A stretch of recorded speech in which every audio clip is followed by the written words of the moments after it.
Inside the U.S. government, at a maybe lesser-known agency, one woman is trying to change the way American businesses operate. I absolutely feel a sense of urgency. And across the board, we want to make sure that people are able to get a fair shake in the marketplace, be that as a consumer and customer, or be that as a worker or small business and entrepreneur. You want to make sure that dominant companies are not able to get away with abusing their power in illegal ways. This is Lina Khan.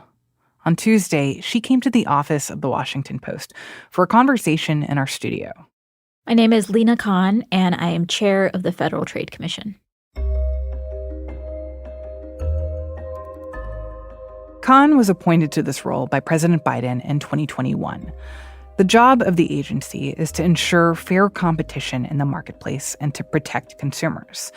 And for Khan's FTC, that has meant filing lawsuits against huge tech companies like Amazon, Meta, and Microsoft for unfair business practices. Many critics see the FTC's work under Khan's leadership as overstepping the agency's authority. But in Khan's eyes, going after industry giants has always been core to its mission. The Federal Trade Commission was created back in 1914 against the backdrop of the robber barons. And so this was the first Gilded Age, right after the Industrial Revolution, where there had been all of these huge technological advancements, but also a lot of power that had been concentrated and consolidated among a few companies. And so Congress wanted to make sure that there was a cop on the beat, to make sure that dominant firms couldn't abuse their power in the marketplace. And that's really the DNA of the FTC. In the last 3 years, Lina Khan has become a central figure in the conversation about American businesses and how they should be regulated. As I said earlier, Khan has managed to anger some business leaders. She's also the frequent target of CNBC host Jim Cramer. At times, it feels like Khan's FTC doesn't care about antitrust law at all. She just wants to stand in the way of shareholders making money. But she's been praised by both Democrats and Republicans, from progressive Senator Elizabeth Warren to conservative Congressman Matt Gaetz. You are a brilliant woman with a tremendous ability to impact how consumers are going to interface with the digital world for a long time to come. And that's why we wanted to talk to Khan, to ask how she's managed to get people on both sides of the political aisle on board with her approach, and to understand her vision as she changes the conversation about how the country's biggest companies are held accountable.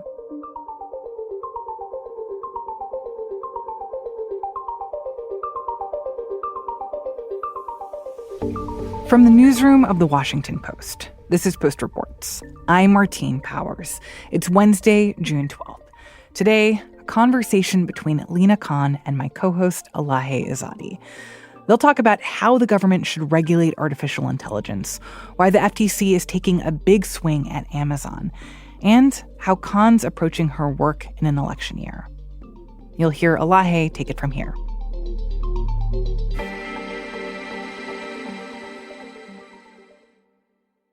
There was some news last week that the FTC and the Justice Department reached a deal that would allow agencies to move forward with antitrust investigations into major companies behind AI, and this includes OpenAI and Microsoft. What do you believe the government's role should be at this moment when AI is poised to be potentially very disruptive to so many different industries and people's lives? We're absolutely hearing about a lot of potential from AI, and I was out in Silicon Valley a couple of months ago and met with founders and startups who definitely are excited in investing in this area. But I also heard some concern about the ways in which some of the critical inputs and raw materials for AI right now are controlled by a very small number of companies, be it in that context of chips, be it in the context of cloud, be it in the context of models and the enormous amount of data that you need to train those models. And so like the material that you actually need to create the technology. That's right. Mm-hmm. And traditionally, these moments of technological disruption and innovation have been ones where you see fresh competition and fresh opportunity. And that's really what has catapulted huge waves of innovation. And I think we just need to be very vigilant to make sure that this isn't a moment where the existing giants and dominant firms are able to co-opt that moment of opportunity and innovation and instead use it to solidify their own dominance. It was also reported last week that the FTC is investigating whether Microsoft's deal with a AI startup Inflection was actually done to skirt antitrust review. Is that something that FTC is investigating, looking into right now? So I'm limited in what I can say about non-public investigations. I will say as a general matter, we have heard concern about how some of these AI partnerships and investments are being structured. And earlier this year, we launched an inquiry into these strategic partnerships and investments to make sure we were looking under the hood and understanding what are the strings attached here. Are these partnerships and investments coming with certain types of exclusionary access, with certain types of discrimination, certain types of control over some of these companies, and just wanted to make sure that, again, these partnerships and investments are not being done in a way that sidesteps fair competition. And what is the status of that inquiry that was announced earlier? It's ongoing. We've been collecting the information, and our team has been looking through it and making sure we have a handle on what's going on. The other thing that I'm curious about is, I think about this moment as almost a potential gold rush moment for AI. A lot of publishers, like news publishers, are signing deals with Microsoft and OpenAI to take a tact of let's collaborate with them rather than combat them. There's the Atlantic, Associated Press, News Corp. These agreements presumably include some form of compensation for how their content is used. I'm curious, in your role, are you concerned about this leading to any sort of monopolization of this content or shutting out competitors in this space? Market participants are free to be entering into these types of agreements. I think we always want to make sure that those agreements are not being entered into under a sense of duress, and that really there is a level. What do you mean by field. duress? Well, so for example, we've done some listening sessions with creators, be it artists, graphic designers, models. And what they shared with us was that, one day they woke up and overnight their life's work and all of this creation and value that they had created had been ingested by these models, and they didn't feel like they had much recourse. I think a lot of the creators, again, feel excitement about some of what these tools could deliver, but also want to make sure it's being done on terms that is not entirely devaluing their work without fair compensation.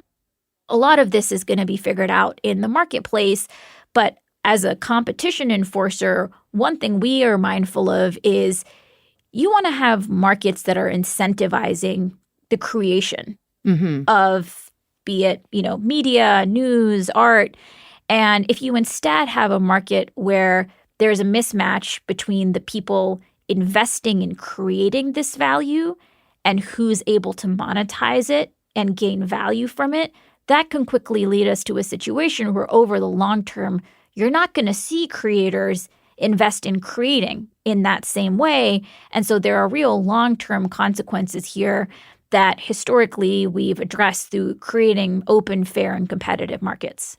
And so just as a almost point to end on the AI conversation, because I want to move on to a couple of other things, is specifically when it comes to that, addressing these creators' concerns, what specific role does the FTC play in address those concerns? Are there particular rules or elements of what your jurisdiction is that you're paying very close attention to?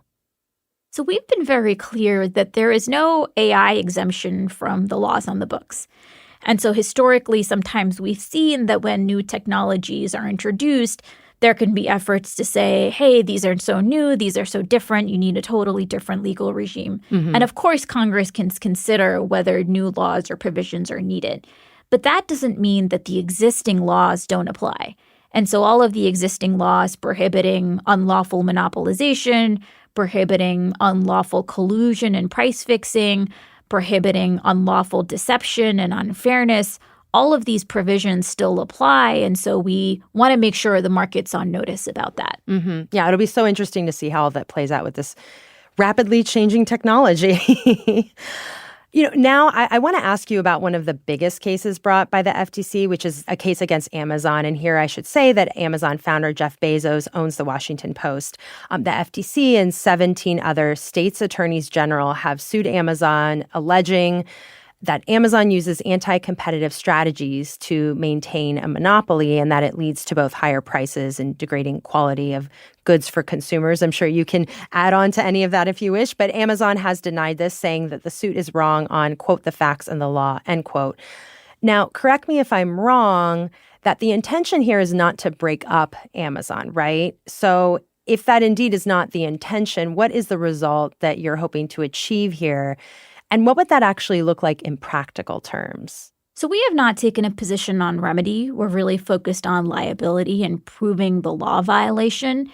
And if you just step back, what we want to make sure is that these markets are open and competitive and fair. And what that means is that if you have a company that is similarly trying to prevent customers with benefits in the marketplace, that they should be able to compete on the merits.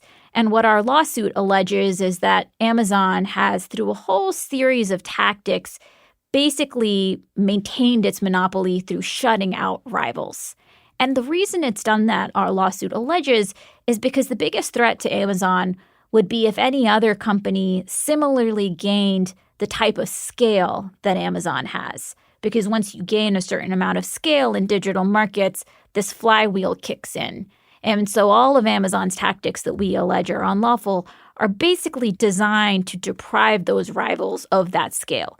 And so just to give you a few examples, Amazon has engaged in tactics, our lawsuit alleges, that basically penalize sellers if they try to sell on other marketplaces their goods for a lower price.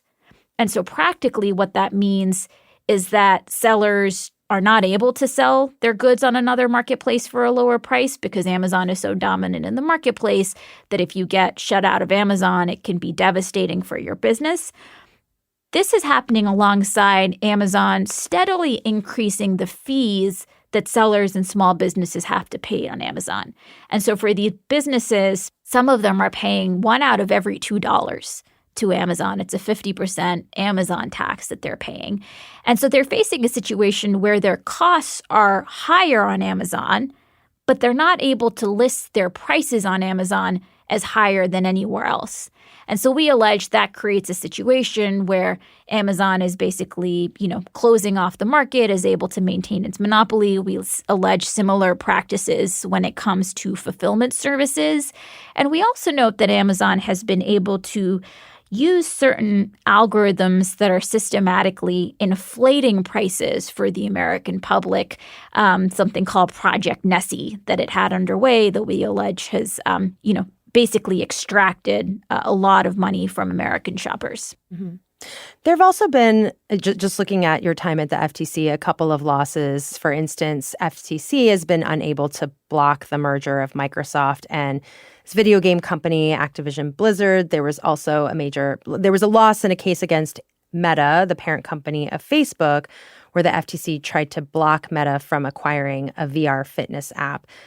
Have those outcomes prompted you to adjust your strategy? Do you think that the framework that you developed around antitrust leads to winnable cases? So look, we've had a significant amount of success across the board. We've had a whole set of abandonments with deals, which means that companies have actually walked away, sometimes after the FTC has filed a suit, like in the context NVIDIA Arm or Lockheed Aerojet, both of which were really significant vertical deals in the marketplace. We've also won our case against Illumina Grail, which was the first time that the government has won a litigated vertical merger case in close to 50 years. Just the other week, we won a motion to dismiss in our case against USAP, this company that we allege had rolled up anesthesiology practices in Texas. And so overall, we've been pleased to be able to drive these cases forward, get good outcomes, and get wins for the American public. Of course, in instances where we have suffered setbacks, we look at that closely, try to figure out what we could have done differently. One of those cases is currently on appeal. One of the ones I mentioned? Yeah, the Activision case is up on appeal. The Meta Within case, we looked closely at the opinion and even there have found that the court actually validated the FTC's theory of the case and the legal argument we were laying out. And that argument and that outcome itself has now actually fed into other favorable judicial decisions that we've gotten. So overall, we absolutely think we're making real programmatic strides. So it almost sounds like in some ways, one way to view it is that some of these setbacks laid the foundation for different approaches or your work moving ahead. That, making a big swing, I don't know if you would call it a big swing, but taking a big swing can lead to something within it that allows you to then take an action on another case or in another instance. We want to win every case that we bring, but it's also true that there is a long game here in that overall, you can be making real programmatic strides forward with the aggregate cases that you're bringing.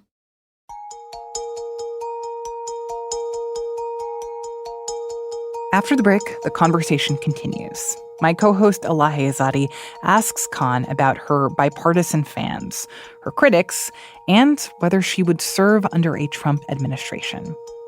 We'll be right back.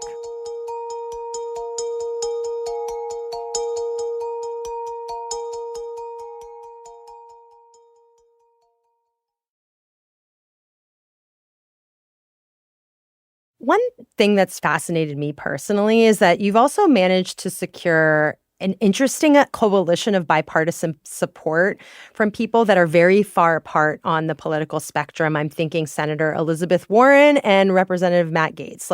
I can't think of two people in some ways who are so far apart on many things. I'm wondering, how do you make sense of that? What does it mean that you're so popular among some ultra-conservative lawmakers and also some very liberal ones? I think it speaks to the ways that people across the political spectrum, people across the country, recognize how unchecked corporate power and unchecked monopoly power can really hurt Americans in their day-to-day lives, be it because they're overpaying for medicines and groceries, be it because they're having to drive longer to get hospital care, be it because they don't have as much opportunity in the marketplace, with entrepreneurs and startups being locked out. Recently, the FTC finalized a rule that would eliminate non-compete clauses in people's employment contracts.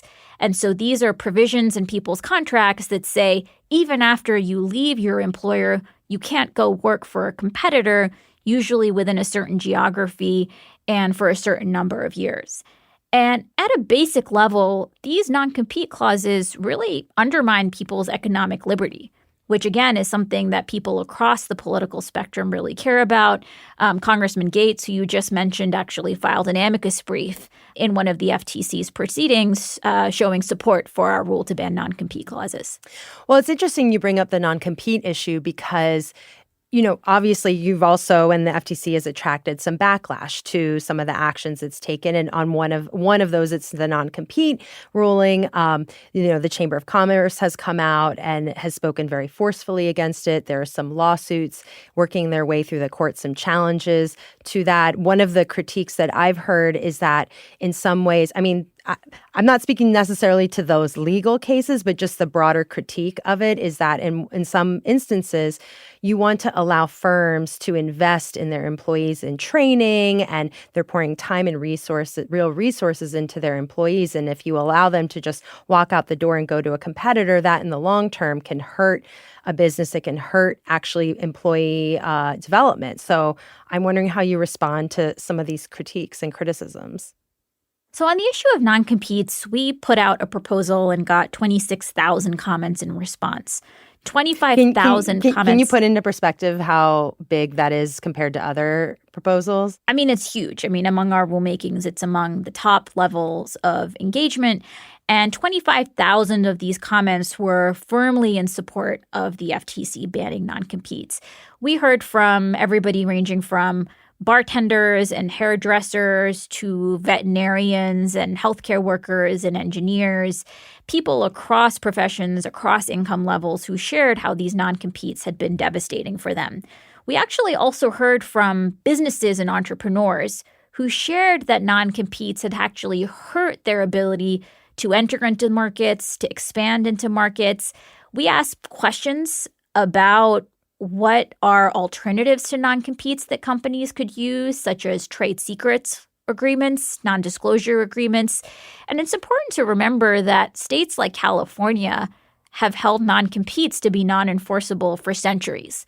And I think anybody would be hard-pressed to argue that California has not been a real bastion of innovation and has really instead suffered because of the lack of non-competes. I think to the contrary, we've seen scholarship suggesting that the diffusion of knowledge and information that has been permitted because you don't have non-competes in California has actually contributed to a lot of that entrepreneurship and innovation. And so we lay out, it's a 500-page document, the final rule. It lays out a very, very thorough review of the evidence, including what we've seen as a natural experiment across different states. Because as we see different states adopt different policies, it created a natural experiment where economists could actually isolate the effects of non-compete and get a much more rigorous look at what are these non-competes doing? What are they doing to wages? What are they doing to competition? What are they doing to the economy?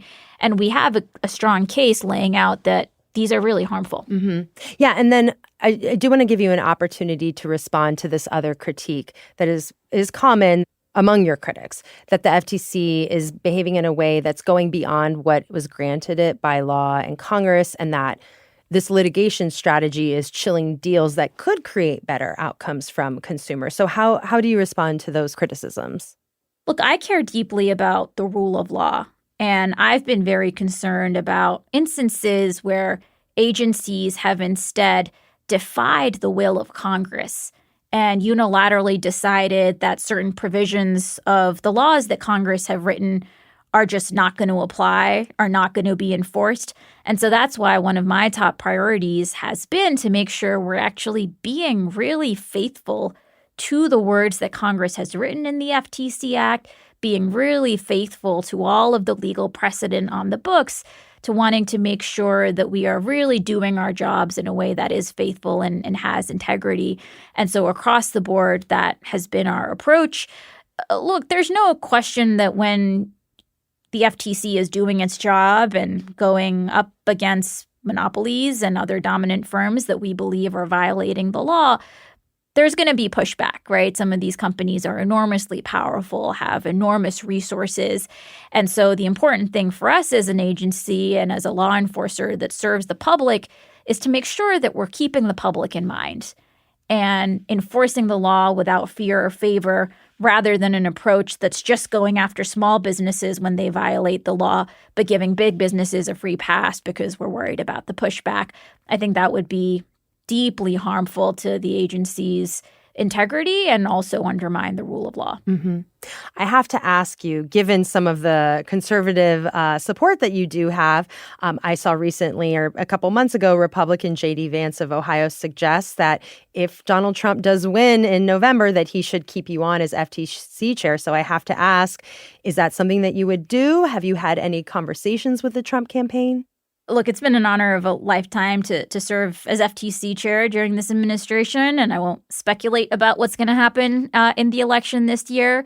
But I do think that you're right, that because there is such strong bipartisan support for vigorous, robust antitrust and anti-monopoly enforcement, we should expect that whoever is in these positions going forward should be able to continue this work and should be continuing to be held publicly accountable to make sure that we're continuing to stand up for the American people against law-breaking firms. So do you think regardless of whatever happens in November, I'm thinking specifically about the Amazon monopoly case. I mean, these cases take years to complete.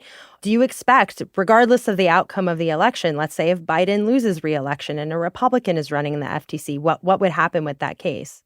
Again, I can't really predict what's going to happen, but that was a case that, as you noted, has support from state attorneys general, including Republican state attorneys general. I think more generally, we've heard a lot of concern from, again, both sides of the aisle about the ways in which dominant firms in digital markets, in particular, could be using their power in ways that's really not just monopolistic and unfair, but could actually be eroding democracy, right? Allowing these companies to pick winners and losers, to get to decide who gets heard and who gets seen in the marketplace. And so, again, I think in digital markets in particular, there's a lot of bipartisan concern. Mm-hmm. So finally, if you could go back in time, I wish we all had that technology, but we don't. But let's say we did. And is there anything you would change about the way you've approached your work at the FTC from the last 3 years? Well, look, it's just been an enormous honor. And I think the FTC is a small agency. We're only around 1,200, 1,300 people. And so it just means that we have to make some really tough choices about the work we can do and the work we can't do. And I think the more we can be doing to move as quickly as we can and bring that urgency to bear, especially in some of these cases where we see major pain points for the American people, I think, continuing to want to figure out how can we act expeditiously and efficiently is something that's top of mind every day. Yeah, it's almost, do you wish you could have had more people to do more? Absolutely. I mean, we've been fortunate in some recent years to get more funding from Congress to expand, but we're small and we have a fantastic team in place. We're a small agency, but mighty, and we have a very talented set of folks who are working day in, day out to protect the American people from illegal business practices, and definitely having the capacity to grow our agency rather than having to shrink in the face of budgetary constraints is a big goal and aspiration. Well, thank you, Chair Khan, for joining me today. Thanks so much for having me.